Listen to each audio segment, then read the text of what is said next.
May drug addict tayo na presidente, putang inang yan. Mr. President, Ma'am Lisa Araneta Marcos, hindi ninyo ako kalaban. Alam mo, iniiwasan ko ito. Itong panahon na ito talaga ang iniwasan ko kasi mapipilitan ako ngayon magsalita laban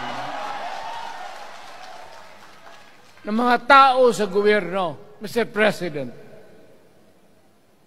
hindi ako maghingi ng tawad. Kagawan mo yan eh. It is your responsibility sa sarili mo. What you do in this world binds you. Iyo yan. Huwag mong sisihin ang ibang tao kasi sarili mong utak at katawan yan. Nung ako'y mayor, pinakitaan ako ng evidence ng PDEA. Doon sa listahan, nandoon yung pangalan mo. Ayaw kong sabihin yan kasi magkaibigan tayo. Kung hindi magkaibigan, magkakilala. Ikaw pumapasok kayo ng alanganin. There is always a time for everything. May panahon na ikaw ay sikat.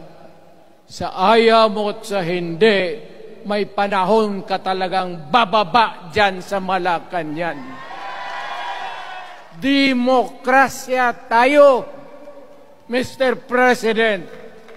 Huwag mong kalimutan na isang term ka lang pagkatapos bababa ka na. Pag ayaw mong bumaba, utang ina magkagulo ang bayan, sabihin ko sa inyo. Mr. President, hintayin mo yung 6 year, kalimutan mo na yung kay Romualdez kasi yan ang magpahamak sa iyo. At maraming magagalit sa iyo, pati na ang militar. I am calling now the armed forces and the PNP. Protect the Constitution. Trabaho ninyo yan. Huwag ninyong kalimutan. Kami, inyong dapat, you should worry about the nation. The millions of Filipinos. Huwag kayong mag-isip lang ng isang pamilya. Putang ina. Ilagay ninyo sa utak ninyo yan.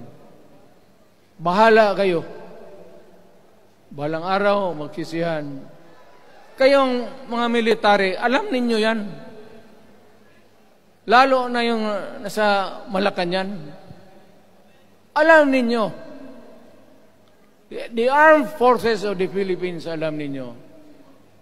May drug addict tayo na presidente, putang inang yan. Ayun ang bakit ako nagkaroon ng kaso ng ICC. Sabi nila, pinapagpatay ko raw yung mga drug user at drug addict. Mabutit na lang,